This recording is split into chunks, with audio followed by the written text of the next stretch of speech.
Bismillahirrahmanirrahim. Assalamualaikum warahmatullahi wabarakatuh. Salam sejahtera bagi kita semua.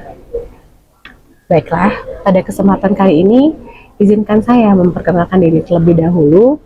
Perkenalkan, saya Melia Rindani Aditya, Eskom Mkom. Saya adalah salah satu dosen tetap di Universitas Putra Indonesia YPTK Padang pada program studi S1 Sistem Informasi Fakultas Ilmu Komputer. Selama saya mengajar, saya telah mengampu beberapa mata kuliah, di antaranya mata kuliah Interaksi Manusia Komputer, Bisnis Proses Engineering, Rekayasa Perangkat Lunak, Konsep Bisnis Teknologi, dan Enterprise Resource Planning. Video ini disusun sebagai salah satu bagian dari penilaian persepsional diri dan unjuk kerja Tridharma Perguruan Tinggi atau yang biasa disingkat dengan PDD UKT-PT, khususnya pada bidang pengajaran dalam rangka sertifikasi dosen tahun 2026. Pada kesempatan kali ini, saya akan memaparkan proses pembelajaran yang saya laksanakan pada mata kuliah Interaksi Manusia dan Komputer yang saya ampu pada semester ganjil, tepatnya semester 1. Mata kuliah ini merupakan mata kuliah wajib dengan bobot 2 SKS dan 16 pertemuan. Mata kuliah Interaksi Manusia dan Komputer dirancang untuk membekali mahasiswa dengan kompetensi dalam merancang sistem yang berpusat pada pengguna, human centered design. Fokus utama dari pembelajaran adalah bagaimana menciptakan interaksi yang efektif antara manusia dengan teknologi melalui penerapan prinsip-prinsip usability, pengalaman pengguna, dan desain antarmuka. Selama 1 semester, mahasiswa akan mempelajari tahapan lengkap proses perancangan antarmuka, dimulai dari memahami karakteristik pengguna, melakukan analisis kebutuhan, menyusun solusi desain, membangun prototipe, hingga melakukan evaluasi dan perbaikan desain berdasarkan umpan balik pengguna. Capaian pembelajaran lulusan mata kuliah Interaksi Manusia dan Komputer berkontribusi terhadap pencapaian profil lulusan program studi sistem informasi, yaitu mampu merancang dan mengevaluasi solusi berbasis teknologi informasi secara efektif pada suatu organisasi. Dan capaian pembelajaran mata kuliah ini yaitu mahasiswa mampu merancang antarmuka pengguna, mahasiswa mampu mengembangkan kreativitas dalam desain, dan pengembangan antarmuka pengguna dengan mempertimbangkan faktor manusia dan konteks organisasi. Pada mata kuliah Interaksi Manusia dan Komputer ini, saya menerapkan pendekatan DIA, Delivery, Interaction, dan Assessment. Delivery yaitu bagaimana cara dosen menyampaikan materi agar mahasiswa mudah memahami, termotivasi, dan mampu mencapai capaian pembelajaran. Pada tahap delivery ini, materi disampaikan melalui ceramah interaktif dan demonstrasi. Interaction merupakan seluruh bentuk komunikasi yang terjadi selama proses pembelajaran. Pembelajaran yang baik tidak hanya berupa ceramah, tetapi melibatkan mahasiswa secara aktif. Pada tahap interaction, mahasiswa dilibatkan melalui diskusi, tanya jawab, dan penyelesaian studi kasus berbasis problem-based learning. Assessment sendiri adalah proses mengukur ketercapaian tujuan pembelajaran. Assessment bukan hanya memberi nilai, tetapi juga memberikan umpan balik kepada mahasiswa. Pada tahap assessment, pencapaian pembelajaran dievaluasi melalui kuis, tugas, ujian tengah semester, dan ujian akhir semester, sehingga seluruh CPMK dapat terukur secara komprehensif. Kriteria dan sistem penilaian dilakukan secara objektif, transparan, dan berkelanjutan. Komponen penilaian terdiri dari kuis 15%, digunakan untuk mengukur kemampuan pemahaman mahasiswa terhadap materi yang telah dipelajari. Tugas 15% berupa latihan dan penyelesaian studi kasus interaksi manusia dan komputer. Ujian semester 30% mengukur penugasan mahasiswa terhadap materi sebelum pertengahan semester. Ujian akhir semester 40% mengukur pencapaian kompetensi mahasiswa secara menyeluruh.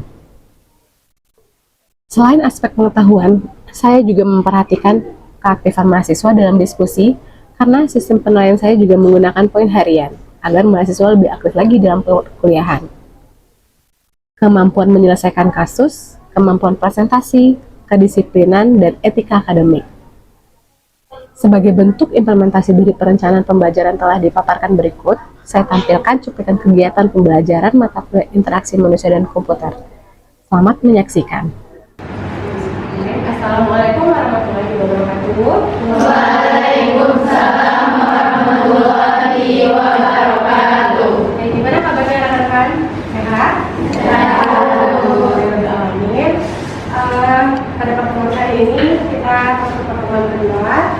Sebelum kita mulai perkuliahan, alhamdulillah kita membaca doa menurut kepercayaan dengan masing-masing. Doa mulai.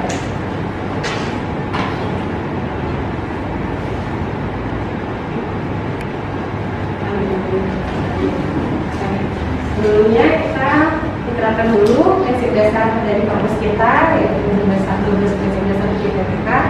Boleh nih Sas, ambil membacakan. Ya, silakan yang lain ikut berdiri.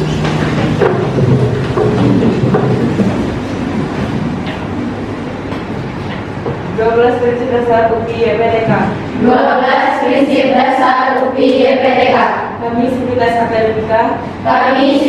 Akademika. Universitas Putra Indonesia YPTK Padang selalu. Universitas Putra Indonesia YPTK Padang selalu. 1.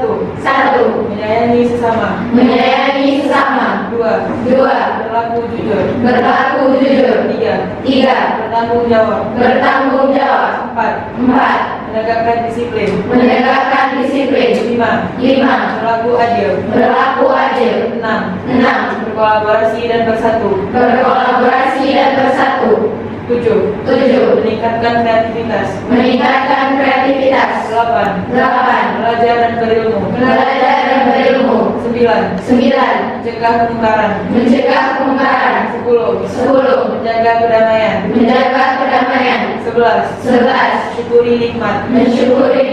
12. Berlaku sabar. UPI YPTK. Melangkah lebih maju. UPI YPTK. Bertransformasi. Terima kasih kembali. Oke, pada kesempatan kali ini kita akan masuk kepada pertemuan kedua. Kita akan membahas juga dari 12 prinsip dasar PPK. Yang kedua tadi apa? Berlaku jujur. Itu kutipan dari Bu Kata. Kurang cerdas bisa diperbaiki dengan belajar, dan kurang cakap dapat diatasi dari pengalaman. Tapi jika seseorang tidak jujur, itu adalah luka moral yang dalam, sulit disembuhkan bahkan oleh waktu.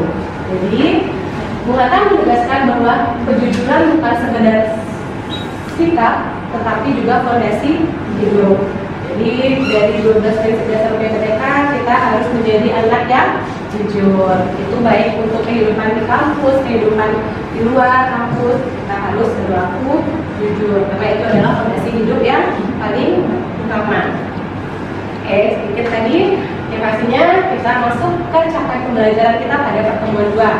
Di sini kita akan menjelaskan prinsip-prinsip bisa diri, membedakan desain tata muka yang baik dan buruk, menjelaskan proses user centered design, memahami kemampuan manusia dalam berinteraksi dengan komputer, baik itu penginderaan, sistem motorik, sistem memori, dan proses kognitif.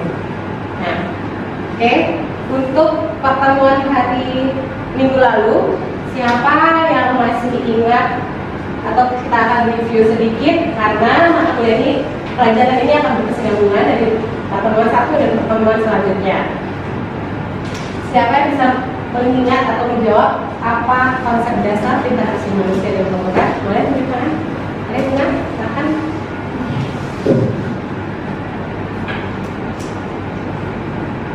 Merupakan interaksi manusia dan komputer merupakan ilmu yang mempelajari bagaimana manusia berinteraksi dengan komputer agar pengguna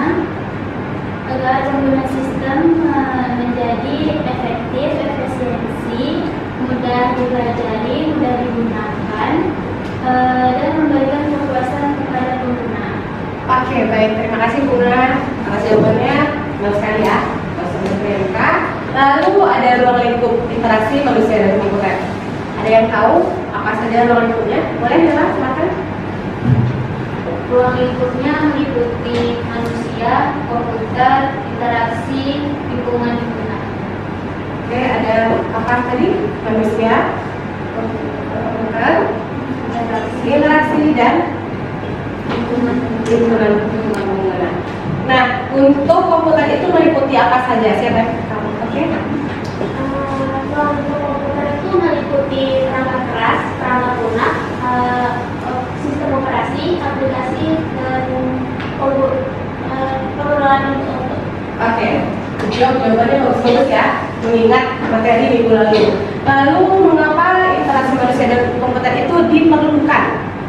Ya, boleh tadi ya? Diperlukan itu terbagi menjadi 5. Pertama, mempermudah pengguna, mengurangi kesalahan. Yang ketiga, yaitu meningkatkan efisiensi. Keempat, dia ada meningkatkan produktivitas. Kelima, ada meningkatkan kepuasan. Keenam, ada menghemat biaya. Oke, terima kasih. Oke, selanjutnya contoh implementasi. Siapa saja yang terlibat dalam interaksi manusia dan komputer? Boleh Kak? Yang terlibat itu ada user, pengguna, berbagai sistem analis. Yang ketiga ada programmer, UI designer, UX designer, database administrator, project manager, dan stakeholder. Oke, selanjutnya di sini ada contoh implementasi interaksi manusia dan komputer. Ya, boleh Rasa? Di bidang pendidikan contohnya ada e-learning, di perbankan ada mobile linguistik, di kesehatan ada sumber informasi rumah sakit, di pemerintahan ada e-government, di transportasi ada Maxim, Grab ataupun Gojek, dan yang terakhir di bidang perdagangan seperti Shopee ataupun Tokopedia. Itu di contoh implementasi interaksi manusia dan komputer kita sehari-hari sudah sering ya menggunakannya, seperti tadi di bidang perdagangan sendiri. Rekan-rekan di sini juga sudah pasti tidak asing lagi dengan aplikasi Shopee, Tokopedia, dan sebagainya. Terima kasih untuk rekan-rekan yang telah menjawab dengan baik. Berarti materi saya minggu lalu nangkap ya biasanya. Oke, mari kita lanjutkan. Yang sekarang adalah konsep usability. Usability itu adalah tingkat kemudahan suatu produk atau sistem untuk dipelajari, digunakan, dan memberikan kepuasan kepada pengguna user dalam mencapai tujuan tertentu. Dan apa saja komponennya? Tadi sudah dijelaskan di pertemuan pertama, itu adalah learnability, efisiensi, memorability, errors, dan satisfaction. Learnability sendiri adalah untuk mudah dipelajari, efisiensi meningkatkan efisiensi, mudah diingat, mengurangi kesalahan, dan meningkatkan kepuasan user. Lalu selanjutnya di sini juga kita akan membahas desain yang baik dan buruk. Desain yang baik itu adalah desain yang dibentuk secara sederhana, konsisten, mudah dipahami, navigasi atau petunjuknya jelas, warnanya sesuai, tipografi atau tulisan yang ada di dalam desain itu nyaman untuk dilihat, dan ikonnya mudah dikenali. Sementara dari karakteristik desain yang buruk itu terlalu banyak warna, informasinya berlebihan, tombolnya tersembunyi, navigasinya atau bentuknya membingungkan, fontnya kecil. Nah, maksudnya di sini misal kita kan punya aplikasi atau sistem ya, Cisco Campus. Itu penggunanya siapa? Mahasiswa. Nah, kalau yang pertama kali layarnya apa? Login. Nah, ketika rekan-rekan masuk ke aplikasi tersebut, kalau desainnya yang baik seperti tampilannya sekarang. Kalau desainnya contohnya login-nya itu ketika rekan-rekan tekan, rekan-rekan masuk ke bagian yang rekan-rekan misalnya mau ngambil KRS, mau cetak ujian KRS. Nah, itu tombolnya tidak ditemukan. Itu termasuk salah satu desain yang baik atau tidak? Karena tadi navigasinya membingungkan atau tidak jelas. Nah, itu adalah perbedaan desain yang baik User Centered Design atau UCD. UCD itu merupakan pendekatan desain yang menempatkan pengguna sebagai pusat proses pengembangan sistem. Penggunanya tadi siapa?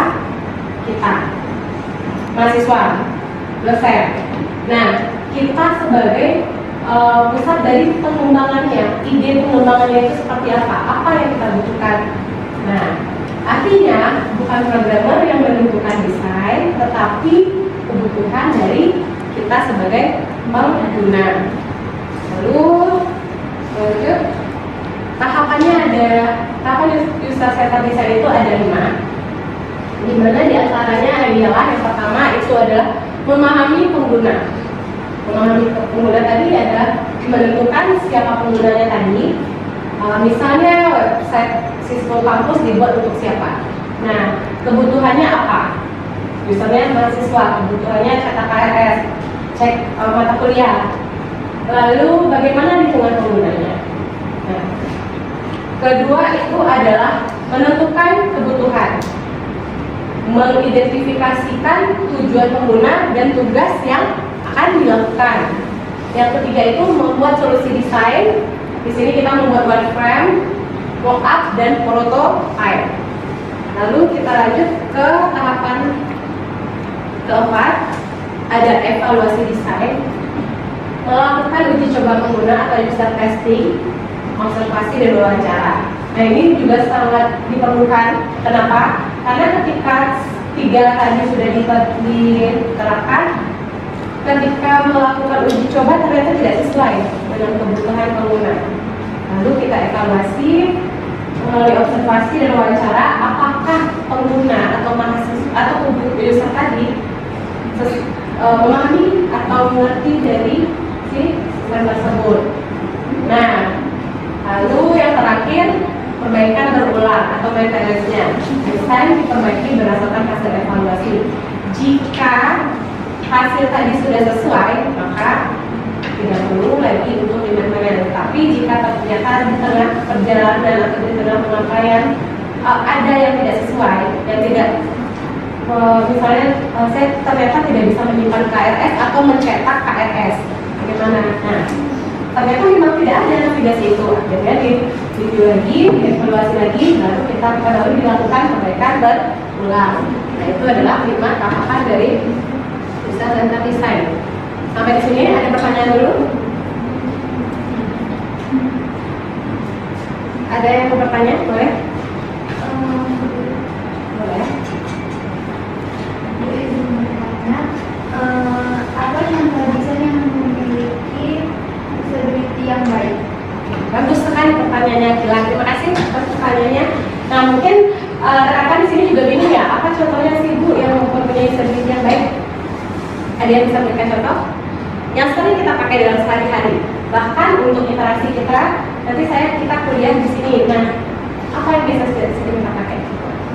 WhatsApp, benar. Kita kasih contoh ya. Saya kasih contoh yang sering kita gunakan itu adalah aplikasi WhatsApp. Di situ navigasinya jelas, petunjuknya jelas. Kirim chat, tinggal tekan send, chat, kirim gambar, tekan gambar. Semuanya sudah terstruktur, semuanya sudah jelas. Kita apakah sekarang di sini ketika pakai WhatsApp perlu buku bantuan? Tidak. Apakah perlu video tutorialnya untuk menggunakan WhatsApp? Tidak. Berarti kalau misalnya ada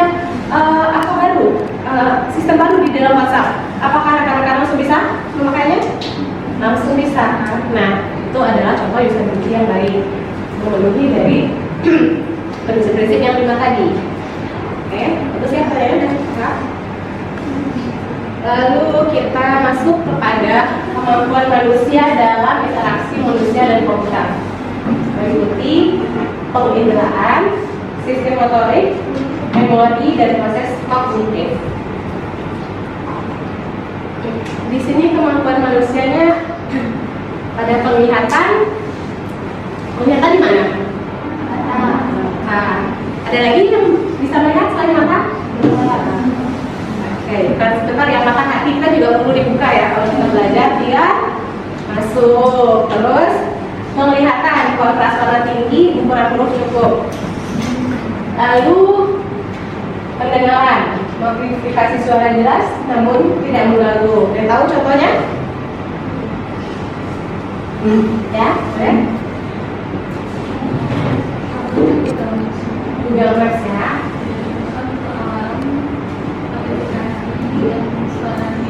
Oke, suara navigasi pada contohnya di Google Maps. Oke, bagus sekali. Peragaan, tombol mudah disentuh dan ada umpan balik. Ya. Ada yang tahu contohnya? Ya, boleh? Peragaan digunakan pada smartphone, kendaraan, touchscreen, dan peta. Oke, terima kasih. Lalu selanjutnya ada di motorik. Ukuran tombol cukup besar dan mudah dijangkau. Yang selanjutnya memori konsisten dan tidak terlalu banyak.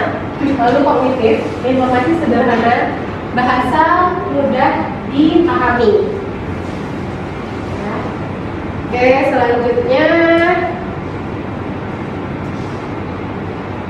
Nah, kita rangkum dari 4 capaian mata pelajaran yang kita pelajari hari ini. Disability menentukan kemudahan pengguna sistem. 5 atribut disability apa aja tadi? Apa aja? Learnability, efficiency, memorability, ada berapa tadi? Oke, desain yang baik berfokus kepada kebutuhan pengguna konsisten, sederhana dan mudah dipahami. UCD menempatkan siapa sebagai penggunanya, sebagai pusat proses rancangannya, yaitu pengguna atau user. Nah, desain atau muka harus mempertimbangkan kemampuan manusia melalui apa saja tadi? Pemeliharaan, memori, prosesor indik, dan agar sistem efektif, efisiensi, dan nyaman digunakan. Nah, dari materi tadi kita akan mengambil contoh kasus. Sini ada contoh kasus 1 dan 2. Aplikasi mobile banking di contoh kasus 1. Contoh kasus di sini ada aplikasi mobile banking 1. Memiliki tombol besar, warna konsisten, font jelas, navigasi sederhana, konfirmasi transaksinya. Di sini ada yang bisa memberikan analisanya. Oke, Alif, boleh. Boleh ditulis ke depan.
aplikasi mobile banking memiliki usability yang baik. Nah, sesuai prinsip di sini tidak?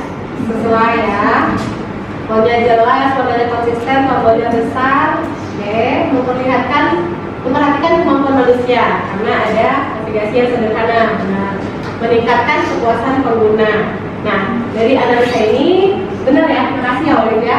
Nah, aplikasi mobile banking termasuk kepada desain yang baik karena memiliki semua yang dibutuhkan dari sistem. Lalu selanjutnya ada contoh kasus kedua, website akademik memiliki menu home, dashboard, login, user login, masuk portal, tetapi masih Ada yang bisa memberikan analisanya? Boleh.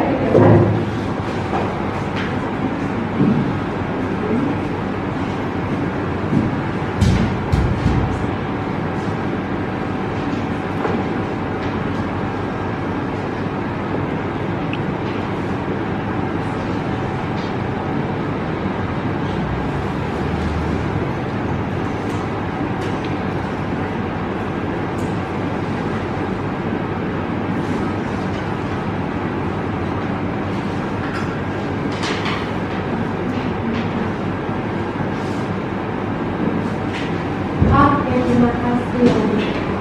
Analisisnya melanggar prinsip adaptability dan memorability. Karena tadi kenapa desainnya yang buruk? Karena mahasiswa sendiri bingung memilih menu ujiannya. Oke, terima kasih untuk Afifah dan Olive ya atas jawabannya. Nah, sekarang saya akan memberikan tugas. Tugasnya untuk minggu depan saya kirim di ini ya, di linknya di grup. Nah, rekan-rekan buat contoh kasus seperti ini, buat perbandingan antara desain yang contoh kasus desain yang baik dan desain yang buruk, lalu analisa, berikan analisanya seperti yang sudah dijelaskan teman-teman kita tadi. Nah, itu saja tugasnya. Sekarang boleh silakan absen tadi dulu ya untuk absennya.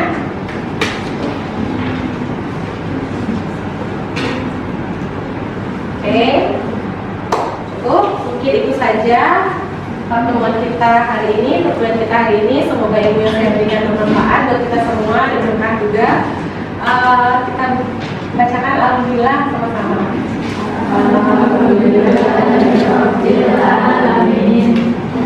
Mohon maaf atas segala kesalahan dan kata apabila jawaban saya. Saya akhiri. Assalamualaikum warahmatullahi wabarakatuh. Waalaikumsalam warahmatullahi wabarakatuh. Demikian uraian singkat beserta cuplikan proses pembelajaran pada mata kuliah interaksi manusia dan komputer ini. Semoga penjelasan ini dapat memberikan gambaran yang jelas mengenai implementasi pengajaran yang telah saya laksanakan.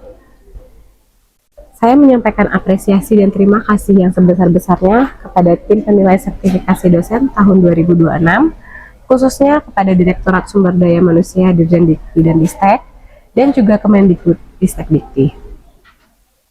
Saya juga mengucapkan terima kasih kepada Universitas Putra Indonesia YPTK Padang, Fakultas Ilmu Komputer, rekan sejawat dosen, serta mahasiswa-mahasiswa UPI YPTK. Demikian penyampaian yang dapat saya sampaikan. Terlebih dan terkurang, saya mohon maaf.